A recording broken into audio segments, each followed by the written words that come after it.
Alright then, hi everyone, welcome to another State of the Legion. This is the big one. I've been sort of looking forward to this and dreading it in equal measure. Iron Warriors are my main army, I would say. They've always been the main army. I might have an offshoot into a different Chaos army every now and then, but they're definitely the overall army that I identify with the most, and I would say I am an Iron Warriors player. I've loved them, you know, most of my time in Warhammer 40,000. They've been my favourite Chaos army, and I'm probably going to have a lot to say about them. I didn't have so much to say about the Night Lords, and I won't about some of the other armies because I haven't got to play them.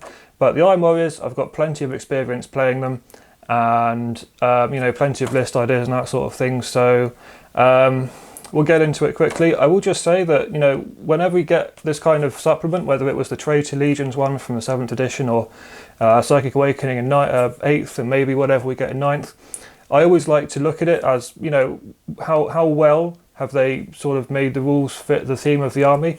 Games Workshop doesn't always get it too well. I feel like they sometimes have trouble really connecting with their own armies. They, you know, often don't really quite get it. Most of the Psychic Awakening was pretty good though. I feel like it's better than usual. A lot of the stuff in these army supplements, it really, you know, if you're playing Alpha Legion, great stuff, really feels like Alpha Legion. You know, sometimes they'll get rules that you don't feel fit so well, but this time around it's pretty good. I'm fairly happy with the Iron Warriors. It isn't exactly what I was hoping for when this was announced. I didn't feel like we quite got everything that, you know, Iron Warriors needed to feel thematic. I felt that they could have done better in terms of the way the army plays, made it more sort of grinding siege type play style. There's not really much to represent that. And in terms of the stratagems, I feel like whoever was doing this for the Iron Warriors kind of had the mentality of like, oh, obliterators and cultists, you know, that's Iron Warriors, obliterators, cultists and havocs, you know, maybe. Whereas for me, I tend to, as you can see here, I tend to think that Iron Warriors should, you know, be more of a vehicular artillery type army.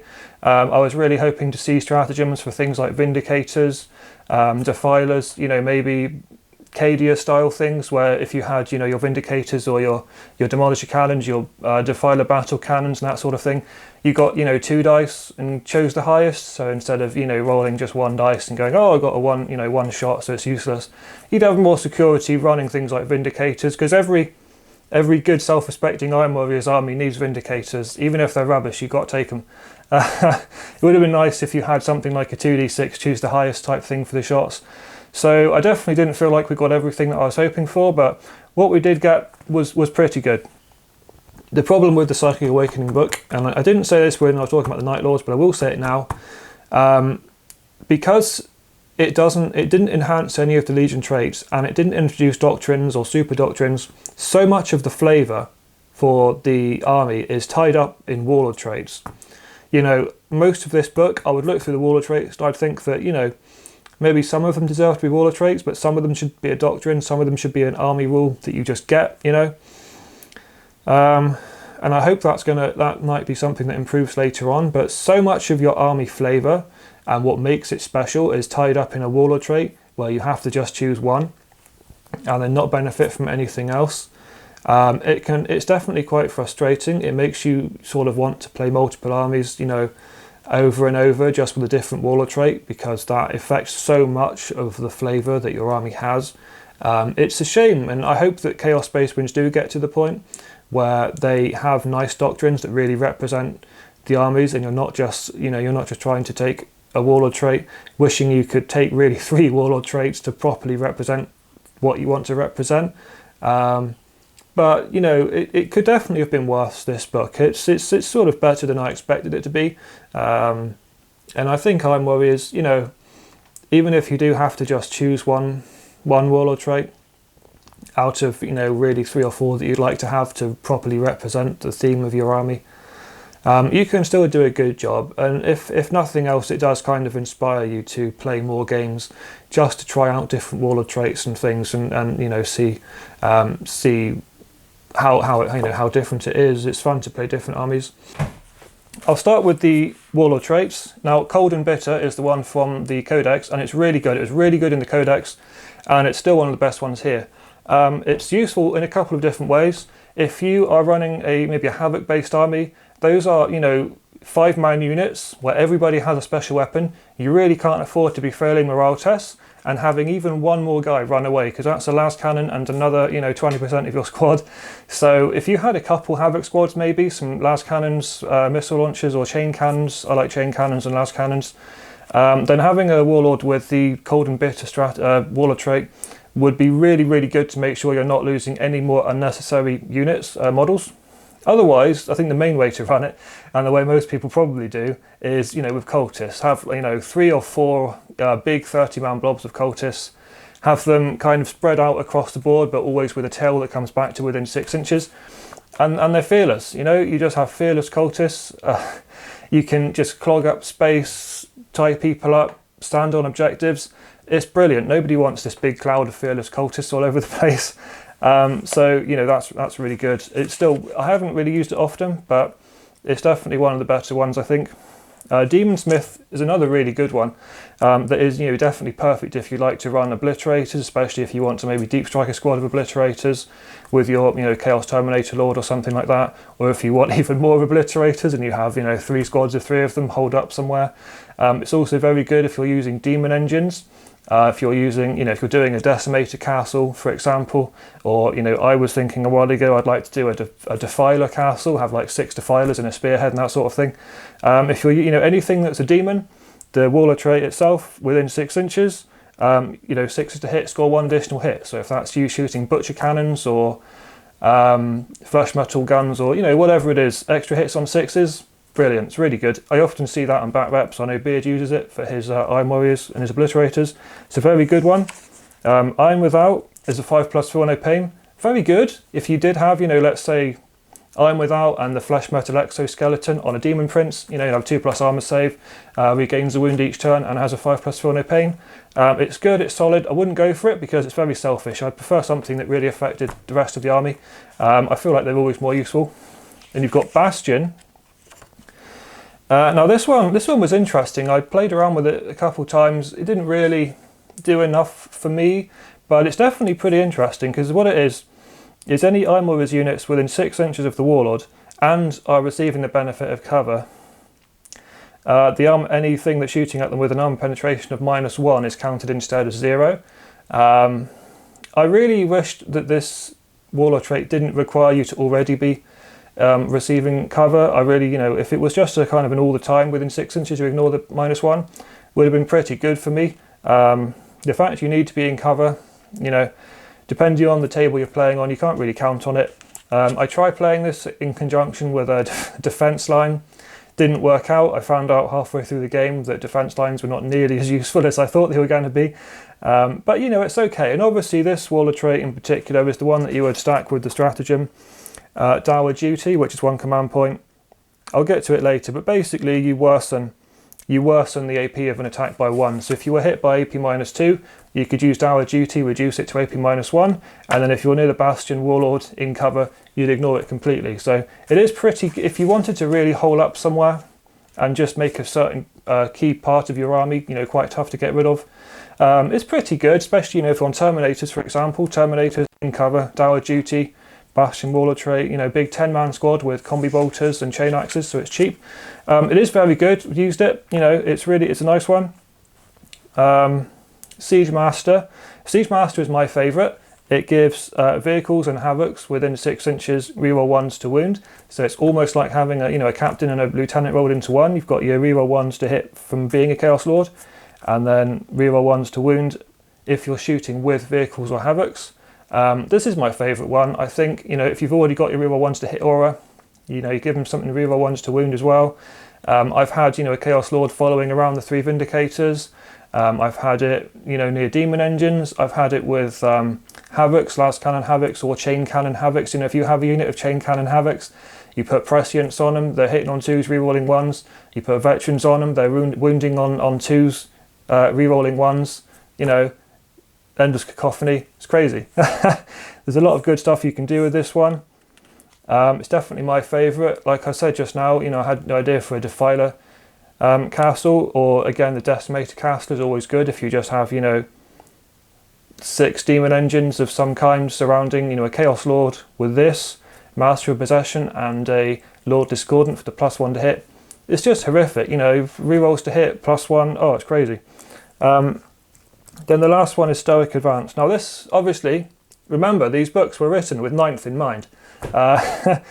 This is within 6 inches, vehicles don't suffer the penalty for moving and shooting with heavy weapons. In 8th edition, I did like this one. I normally took it. Again, it was either a toss-up between this or Siege Master, because again, I'd have a Chaos Lord following the Vindicators around or something, and obviously them hitting on 4s was not good. So it was a good one. I'm actually kind of glad that it doesn't matter now in 9th, because it takes the choice away from you. It's one less good Warlord trait to choose from. It makes, you know, choosing either Siege Master or Cold and Bitter or something a bit easier to choose. So I certainly don't mind that it's gone. But, you know, remember, these books were written with 9th in mind. So next up are the stratagems. Now you've got Iron Within, Iron Without. That is from the core rulebook. Basically, once you've taken a wound or any wounds, you can use this and it gives you a 6+ Feel No Pain. Now usually I'm not a fan of 6+ Feel No Pains or Invulnerables or any kind of 6+ save. I always look at them as just this kind of false hope that you always, you know, you'll scrimp for it but you don't get it, and it just never really works out. But the reason I like this one so much is because it's after you've taken wounds.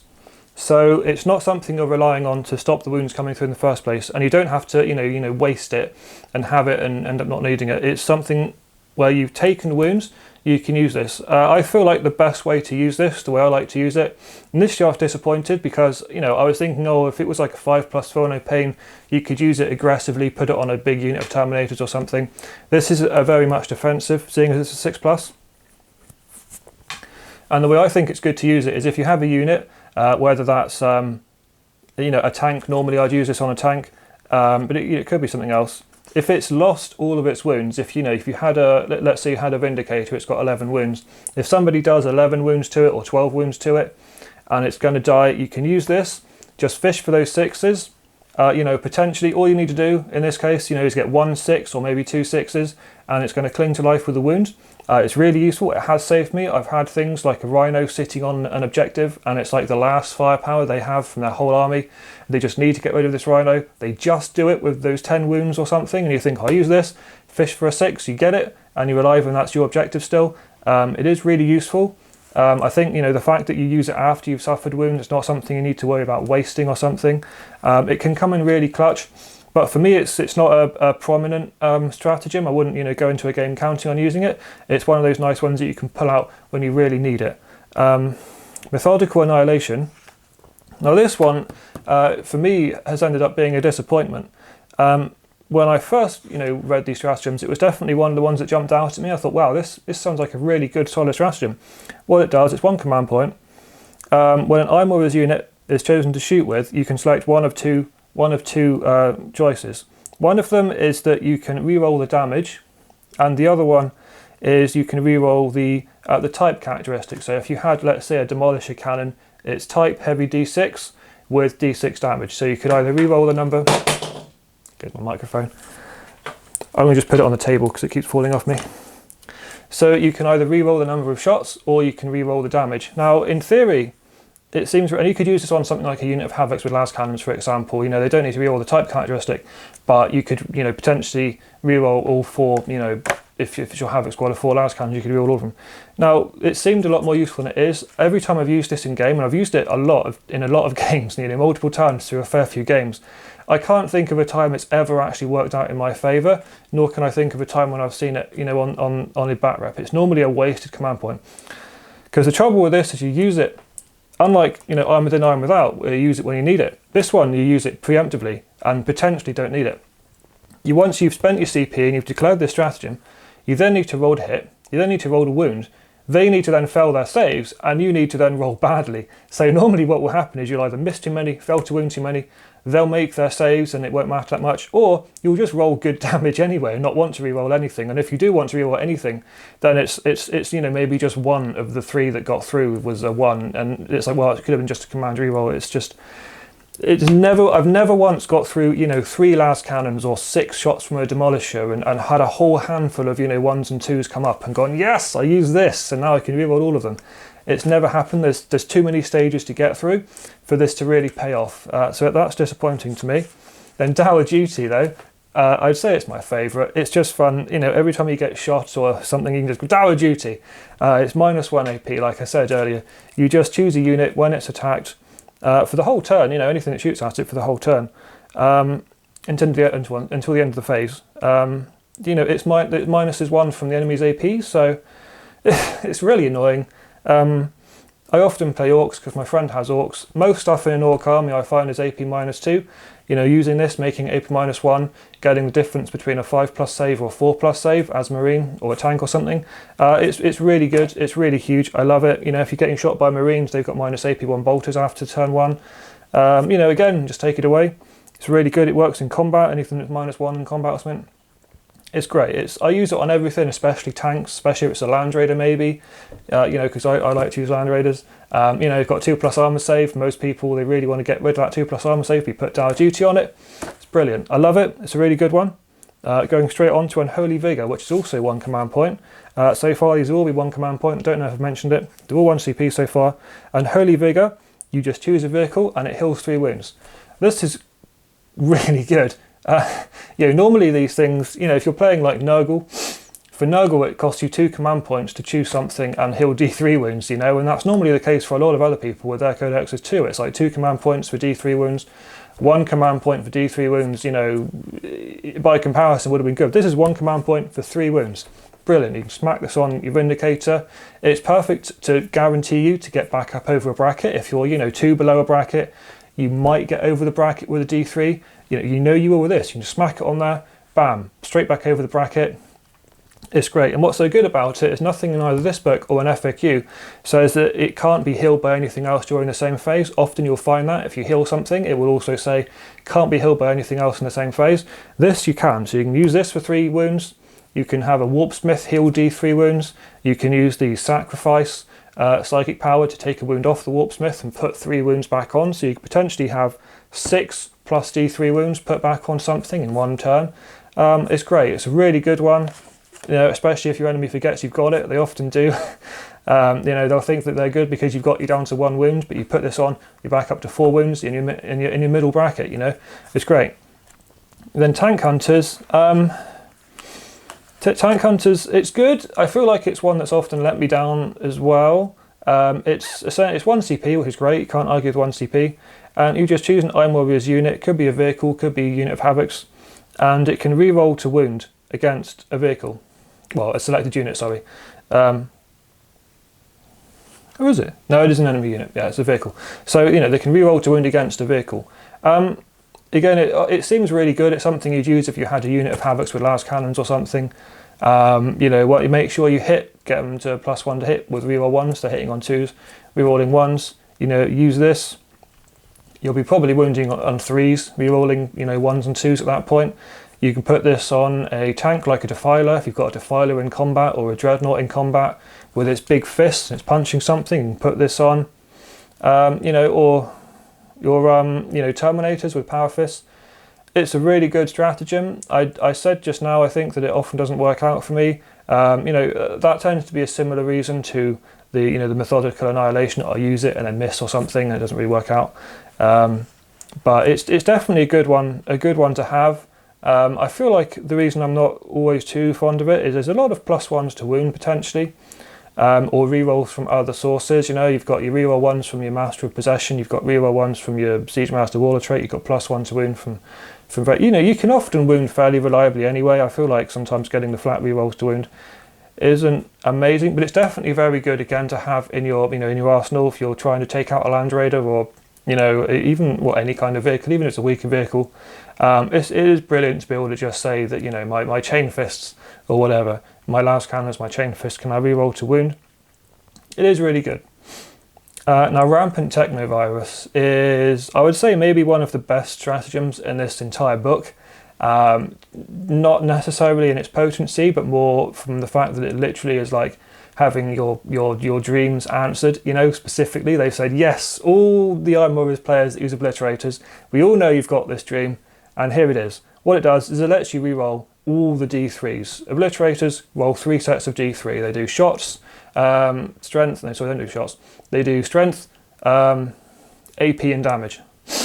So, you know, and you've got one command point reroll potentially, but, you know, you'll often reroll one and then get the next result be bad anyway.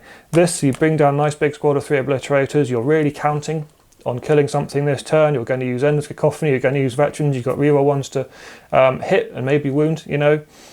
This is a really perfect one. It lets you, it's one command point and you can reroll all the D3s. It's incredible. It's perfect. It's what everybody wanted. If you're going to use Obliterators, you're going to, this is just great. You know, there's not much to say about it other than it's incredible, and it's like having your dreams answered. It's amazing. Now, cannon fodder is disappointing. I really would have liked more from this stratagem. I think that it's too awkward to really pull off. It's 2 command points, so it's, you know, it's a middle ground. And it's essentially, you know, your meat shield, which, and on, you know, on first impression, I really was happy about. I loved it because that's just perfect. It's what I've always wanted, is cultists just being fed to the meat grinder in front of the Iron Warriors. You know, if you've read Storm of Iron, you'll probably remember the bit when they're assaulting one of their fortresses on Hydrocordatus, and they've just loaded up all of their prisoners, cultists and captured Imperial Guard prisoners and slaves, into these trucks and wagons and things, and they're just zoom towards the walls, and the Imperials are, you know, behind the walls are firing on them. It's great. It's what you've always wanted, you know, to just sacrifice all these cultists. It's what you want to do for the Iron Warriors. Or Siege of Castellax, they grind them up, put them into protein paste and feed them to the rest of the slaves. It's brilliant. I would kill my own cultists in my Chaos Army. If I could just open fire on my own cultists, I would just kill my own cultists. It's great. I'd be more interested in just killing my own cultists than I would shooting at the enemy. I love it. They just, you know, just kill them all. But unfortunately, it only works on a cultist unit that is wholly within 6 inches of one designated Iron Warriors unit. So if you had, you know, your is it infantry? Yeah, it's infantry. So if you had your Havocs that you wanted protected, or a unit of Obliterators would probably be more useful than Havocs, you would have to take a big unit of cultists, maybe, you know, full unit of 30. It would be pointless using this if it wasn't 30. And you have to really wrap that unit of 30 around the unit, declare the Obliterators or whatever it is, and they can't be targeted until all of those cultists are killed. Unfortunately, it's also the wording that they need to be the closest visible target. So if you did kill, you know, most of the cultists, and then one of the units behind them, the models behind them, ended up being a bit closer just because it was stuck out the side a bit now, you know, it's now eligible to shoot. So you don't even need to kill all the cultists, just enough to thin them down. It's the fact that it's just one unit, and it's one unit of cultists, you know, within 6 inches, wholly within 6 inches.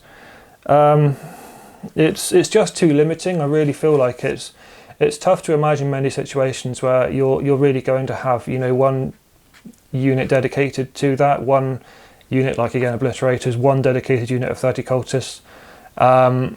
It's really tough to imagine that, and, you know, once they get shot down, it's just worse than the Alpha Legion stratagem, which is, I think, 1 or maybe 2 command points. Yeah, it's 2 command points. It's called Conceal, and they just can't be shot at unless they're the closest visible target.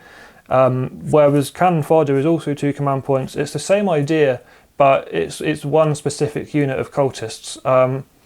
You know, it's a real shame. If it was just like any cultists, you know, because I have seen people use this wrongly in battle reports, where they'll have, you know, multiple units of cultists around and just say that because this unit is, you know, declared with cannon fodder, that any of those cultists, you know, can intercept the hits.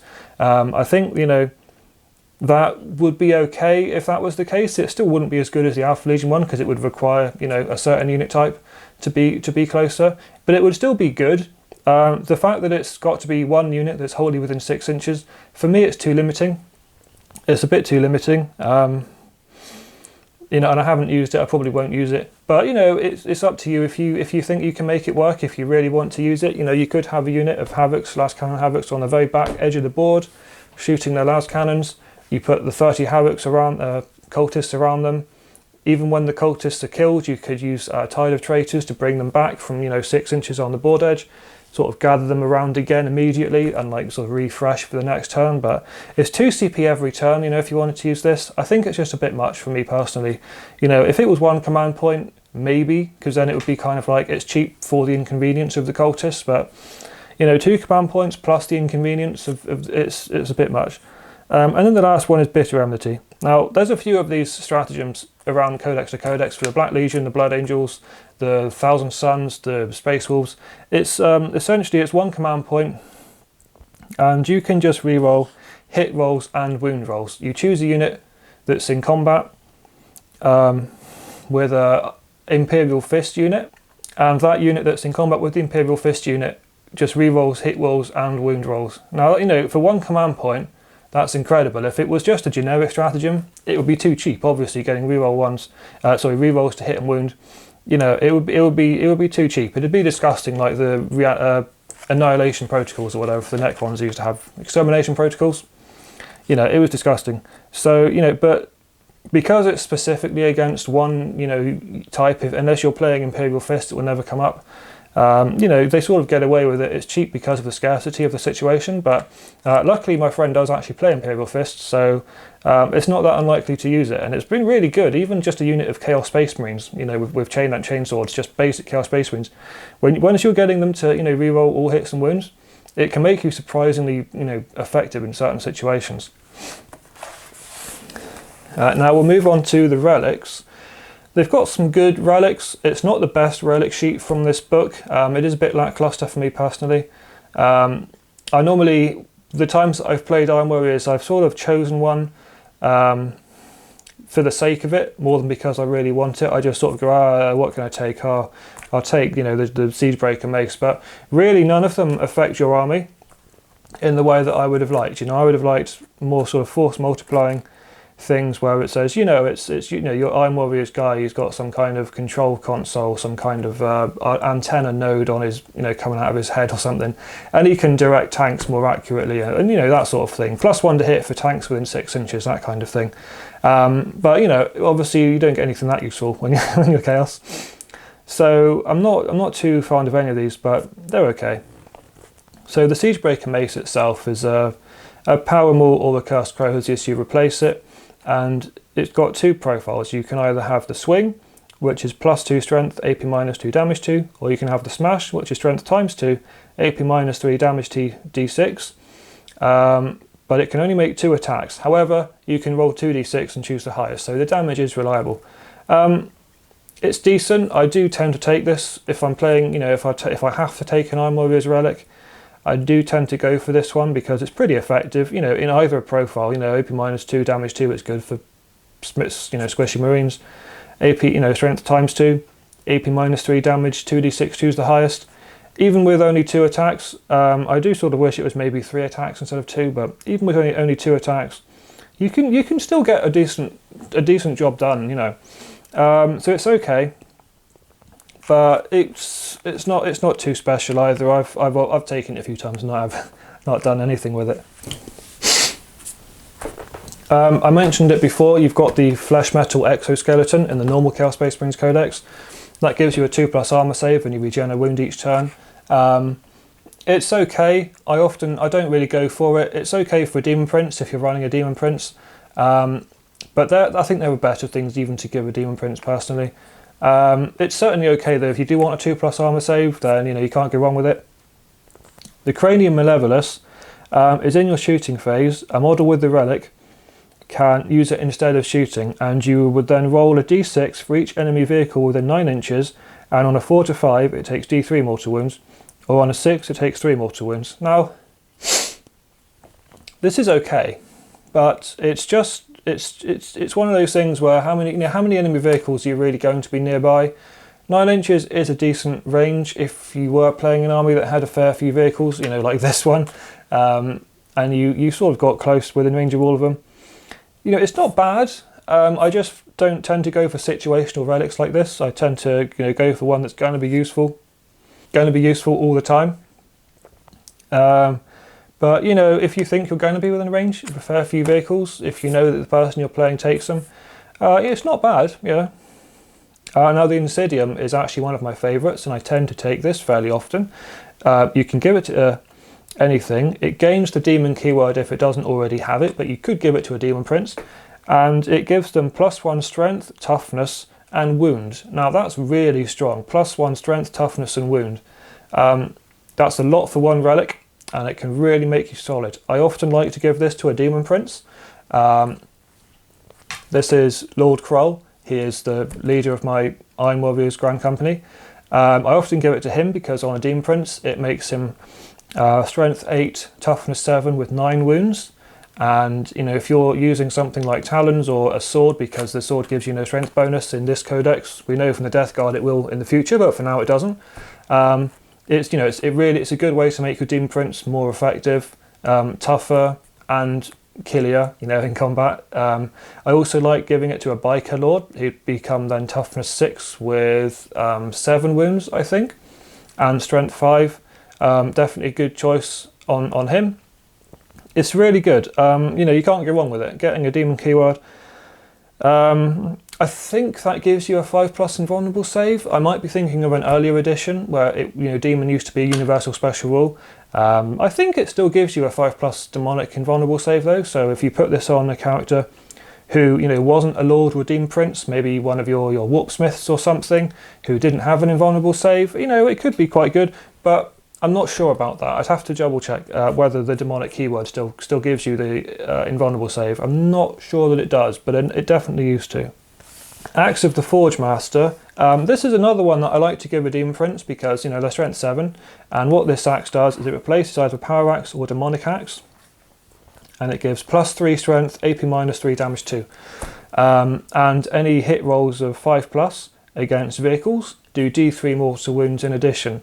Now again, you put this on Demon Prince, he's strength 10 with 5 or 6 attacks on the charge with Hateful Assault. You know, strength 10, AP -3, damage 2 with extra D3 mortals on each 5+ to hit versus a vehicle. It's pretty solid. I would give it to him. It's a good representation for this giant anvil on a stick that you've got. But I feel like if you gave it to anybody else, it would be okay on a Chaos Lord or something, I suppose. Be strength 7 in the end. You know, strength 7, AP -3, damage 2 is not bad, but I really feel like it's something we give to a Demon Prince and really maximise it. Then you've got Spike Spitter, which replaces a Combi Bolter, still range 24 inches, rapid fire 2, but it's strength 5, AP -3, damage 3. Now, unrelated note, but all of these, you've got the Spike Spitter here, you've got Angel's Bane in the Black Legion supplement in Vigilus, you've got the Teeth of the Kraken or something for the Alpha Legion here, and a couple more. Really annoyed that all of these special combi bolters are better than the Talon of Horus that Abaddon has. It's really annoyed me. It's always one of those things that bugs me. But, you know, if you want to upgrade somebody's Storm Bolter, you know, which is, I guess, 3 points these days, to be, you know, strength 5, AP -3, damage 3, you know, it's definitely worth taking, I think, if you just want a cheap but effective relic that's going to help you gun down some Space Marines, maybe some smaller, weaker characters like Lieutenants, Banner Bearers, that sort of thing. You know, it's not bad. I don't think I'd go for it myself though. And then the last one is the Techno-Venomous Mechatendrils, which replaces Mechatendrils and gives you the profile of Strength User AP 0, damage 1. However, it makes 4 attacks, and you can only make those 4 attacks with this weapon. You can't, you know, choose your own base 3 or 4 attacks and make them as well. It's just those 4 attacks. Any hit rolls,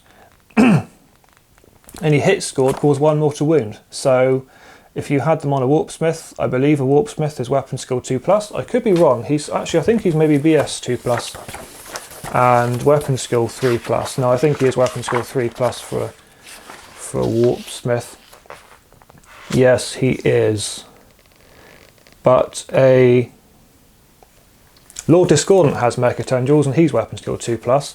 I believe you could also give this to a Hellrite. I think they're called Hellrites from the Imperial Armour, and I think they're weapon skill 2+ as well. But in any case, whether you're hitting on 3s or 2s, you know, that's 4 dice, potentially 4 mortal wounds just immediately. Not, you know, let's say you fell 1. I'd say if you know, whether your weapon skill 2+ or 3+, you probably count on just taking 3 mortal wounds off of something every turn. And I actually think that this is really good. You know, if I was taking a Warpsmith or a Lord Discordant or a Hellrite, I think I would probably just go for this one because, you know, it's a pretty good chance of doing some mortal wounds to somebody. It really is. I don't think you can argue with that at all. I don't think I've taken it myself, but I probably would if I was able to play games at some point, maybe next year, you know. And that's it. I'm not going to go through the tactical objectives, seeing as they're not really a thing that exists currently, you know, unless they come back. I will move on to the Rigulus elements, because there's a couple in here that are really good for the Iron Warriors.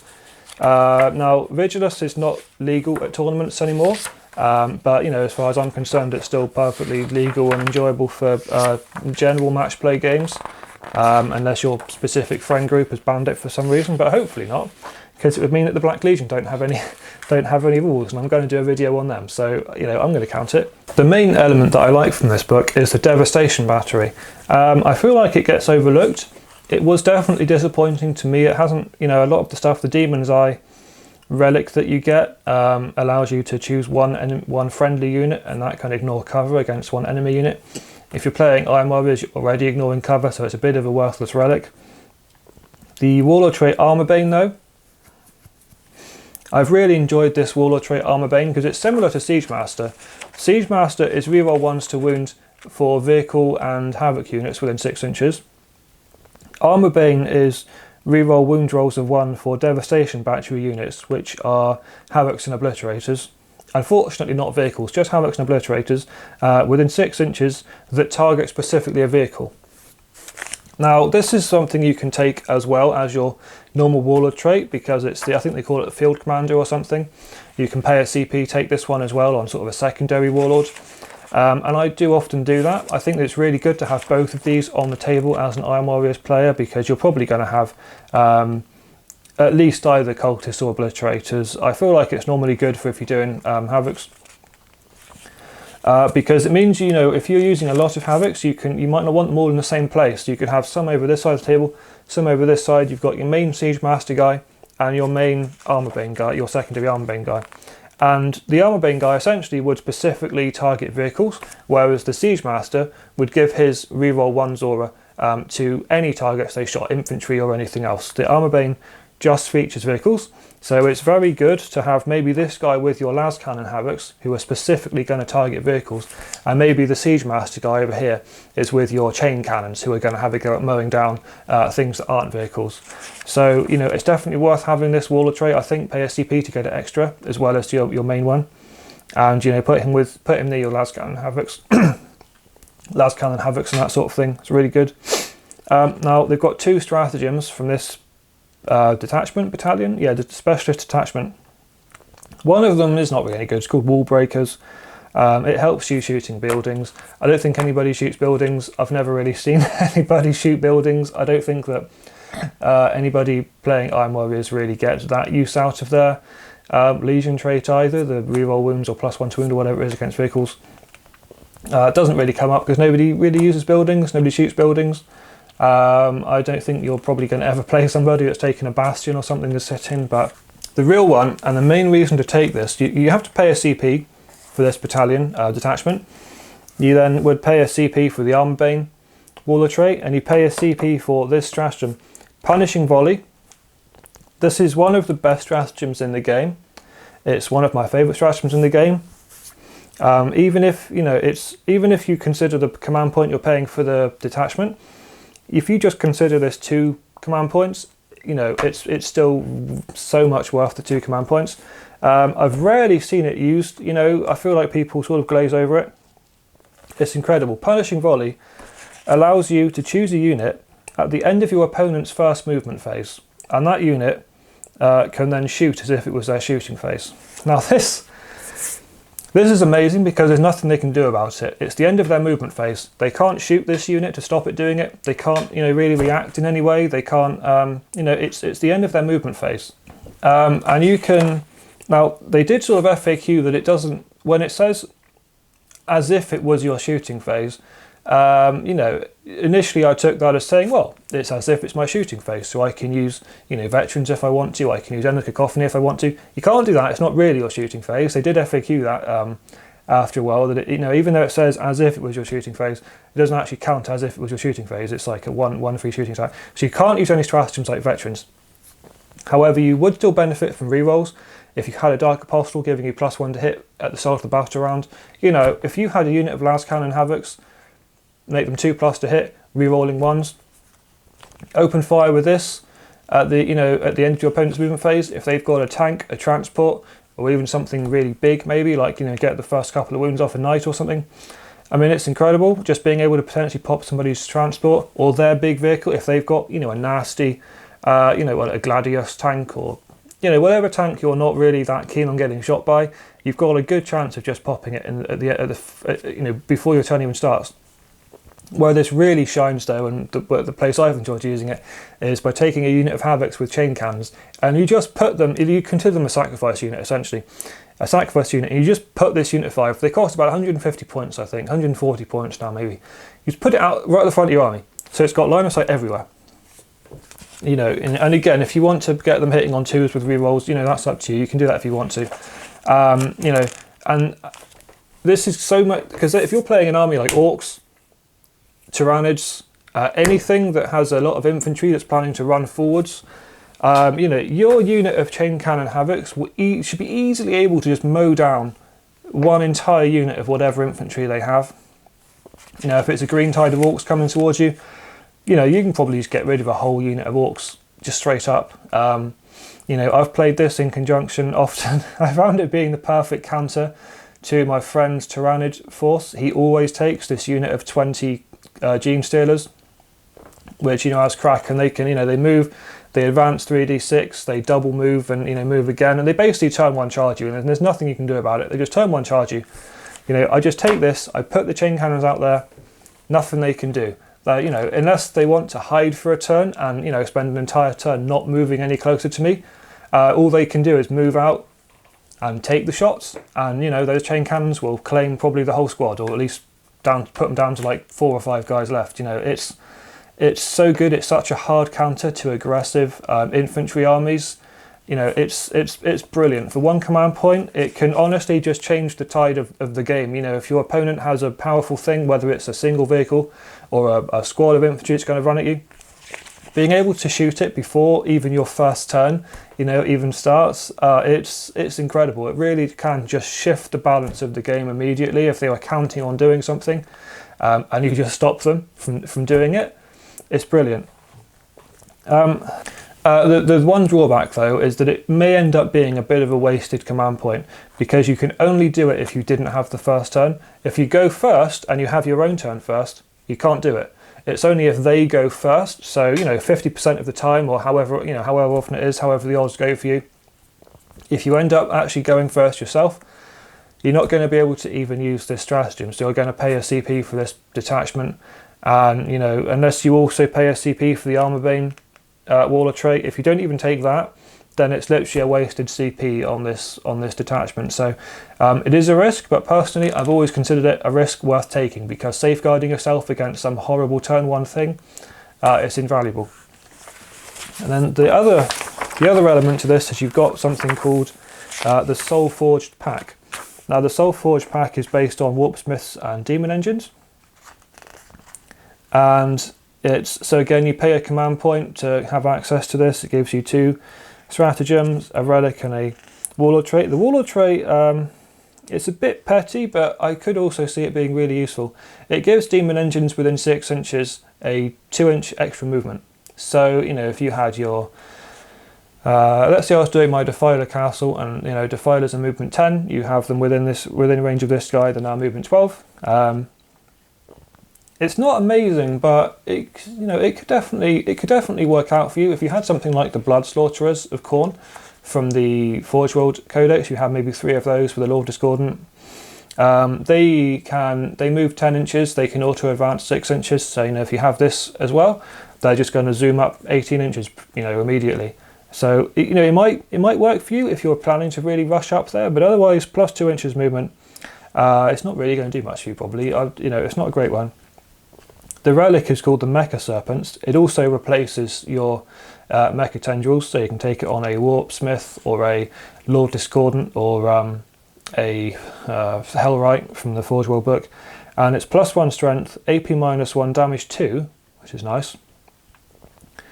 And you can make 1 attack with it for each enemy unit within 1 inch of the bearer. So it's especially useful on a Lord Discordant with that big base size. If he's, you know, charged into combat or been charged even, and he's surrounded, you know, it's a big area base. He's got like 10 guys, you know, piled into him base to base, or at least within 1 inch. He'd be able to make 10 attacks against them. You know, hitting on 2s, strength +1, I think he's strength 4, so it'd be strength 5, wounding on 3s, AP -1, and damage 2. That's, you know, that's the real good part, being damage 2. If this guy's in combat with, you know, Orc Knobs, Space Marines, whatever it is, getting 1 attack per guy in base contact, that's incredibly potent, especially again on the big base guy, like a Lord Discordant. You've then got Demon Forge Overdrive for 1 command point. This allows you to choose a demon engine that's suffered damage and count it and double the number of wounds. So if it's limping around on 3 wounds and it's not on a great profile, you can double those wounds up to 6 and be on its, you know, its medium or even its top profile. Very useful, but you've always got to look and see what the profiles actually are, because a lot of the time the degrade profiles might not be as bad as you think they are, and you know, you might actually be fine, because sometimes you'll just lose, you know, your ballistic skill and your movement and your strength or something, but you'll already be in combat and you're still really strong, and it doesn't really help you that much. But you know, so always check before you use it if it's, you know, how much difference it's really going to make. But you know, it's good to have. My favourite one is Infernal Engines, and this is the one that I tend to use when I take this. It's for a demon engine, and it can advance after it charged. So if you remember what I said just now, those Blood Slaughterers can auto advance 6 inches. You have a 10-inch move, that's 16 inches, you know, +2 maybe if you take this Warlord trait. 18 inches plus, you know, being able to charge, very potent. Again, if you're taking maybe Defilers, they're pretty good in combat. I like Defilers for combat purposes. You know, run one of those straight up there, advance it, make it charge in. It's, you know, it's really cool. It's definitely worth taking. I think I have used it on, you know, a Khitan or, you know, Brass Scorpion or something. I don't recommend taking those because of all the detachment restrictions, and you know, you got to pay, you know, 3 command points for this and that. You know, I'm not really so fond of them anymore, but you know, if you've got a demon engine, you want to rush into combat, especially a Blood Slaughterer, is a good choice. I'd say it's a really valuable stratagem for 1 command point to be able to just charge it in after advancing. Yeah, it's very good. So that's the end of the official material that I'm gonna look through. Of course, you know, I'm not going to go through everything. I just want to really focus on what's good for the Iron Warriors. I think that Iron Warriors are in a pretty good position. They're not necessarily the strongest after Psychic Awakening. I think other armies did get, you know, better bonuses, but they're definitely pretty strong. They've got a lot of good abilities you can pull out in the game. I think that depending on your play style, you might, you know, you won't find too much. If you're the kind of Iron Warriors player where for you Iron Warriors is Obliterators, Cultists, you know, Havocs, that sort of thing, it's going to be pretty good. If you're more like me, where you're interested in Vindicators, Defilers, you know, Terminators, Land Raiders, that sort of thing, something a bit more traditional, there's not as much in there for you really. You know, there's not, like I said just now when I was reviewing the relics, a lot of the time I don't even care which relic I take, because none of them are that amazing. If we're talking about an Iron Warriors army, none of them really do anything that help your, you know, your vehicles or your squads or anything, you know, achieve a sort of a, you know, there's nothing that helps you in like a siege type movement, or, you know, hunker down, or amplify the abilities of your tanks or anything. You know, they're really quite selfish relics, and they don't really do much for your army. And I often don't really even care which one I take. I just take the Siegebreaker Mace or something, you know, for the sake of it. But you know, ultimately, I think that you could have better relics. The stratagems are mostly pretty good. You know, I think that, again, they could have been better, but there's some good stuff in there. The Warlord traits are great, actually. There's a couple really good ones. I feel like every game it's a hard choice. I definitely wish that the Iron Warriors had the ability to, you know, pay a command point or 2 and take some extra Warlord traits. I think that they would, you know, that'd be really good for an army if you could take, you know, Siege Master and Demon Smith and Cold and Bitter or something. You know, it'd be really good. Like I mentioned earlier, seeing as we've been locked in, you know, for years now, it's been like 10 years or something at this point, haven't really got to use many of the ideas that I've had for the Iron Warriors and other armies.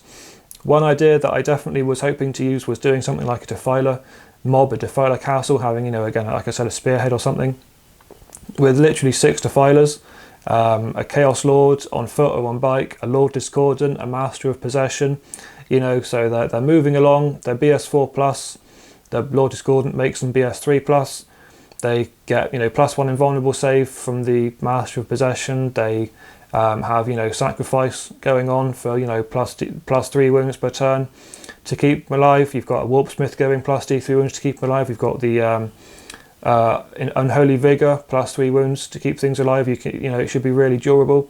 You've got your 4+ invulnerable save. You've got a Warlord, you know, with Siege Master, so you've got reroll 1s to hit and wound with all of your battle cannons and your twin linked heavy bolters and everything. Then you finally get to combat. You know, you've got tank hunters, you've got Dower Duty. I think it was going to be a really solid blob, because they're actually pretty cheap. That whole blob that I just mentioned, you know, off the top of my head, tended, I think, to be about 800 points, leaving you, you know, in a 2,000 point game with another 1,200 points to really buckle down and just focus on troops and objective holding.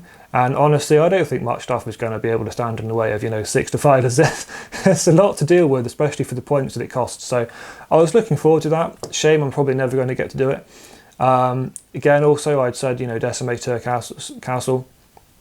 If you just had, you know, 3 to 6 Decimators with, you know, twin Butcher Cannons, again, Master of Possession, reroll 1s to hit and wound for the Siege Master Warlord trait, +1 invulnerable save, +1 to hit from the Lord Discordant. They're hitting on 2s now, you know, crazy good. So much good stuff you could do by stacking all of this stuff together. Havocs, I'm a big fan of Havocs still, you know, like I said as well, you know, las cannons or chain cannons. You can really get a nice cast of those going. So I think that Iron Warriors is a good chance to use your vehicles. You know, the way that you play Iron Warriors is up to you. One thing, seeing as I just mentioned my making, you know, a Havoc Castle, I will just say one thing I've done in the past is I think I had actually even more tanks than this, and I sort of, if I can just kind of replicate it here, just towards the end of the video, I sort of had, you know, my Vindicators in the middle here, and then I had, you know, maybe one Rhino forwards, one Rhino sort of backwards, kind of like this. So you had a space, a big boxy space in between each vehicle, and then I'd have, you know, a character maybe in each of those spaces for reroll auras, and I'd measure it so the characters would sort of cross auras and affect everything. And then, you know, you could get out, you know, your Havocs in a certain area, shoot with them. The forward Rhinos would have Chaos Space Marines, basic Chaos Space Marines in, so you'd have your Havocs in the rear Rhinos. They'd get out either into the spaces in the middle or onto the outside. They'd shoot, and if anything got close, you just got the Marines in the front Rhinos out to plug those holes and to make walls. Pretty fun, definitely feels very thematic, you know, for the Iron Warriors. I like having the big shunts on the front of the Rhinos. I feel like you should just take like 6 Rhinos, you know, plus some other tanks, and just kind of make your own sort of portable castle. That's what I like to think about doing. You know, I'm just rambling now because I like Iron Warriors so much. So we'll finish it there. If anybody did make it this far, you know, thank you. The State of the Legion, I think, is pretty good. I think it could be better, and I'm hoping that something in it is better maybe in the next codex. It won't be. It'll be worse in the next codex because you'll be back down to getting, you know, one Warlord trait, one Stratagem, one Relic, that sort of thing, no doubt. But you know, I have to be optimistic. So anyway, you know, I hope you enjoyed this, and I hope I will see you next time.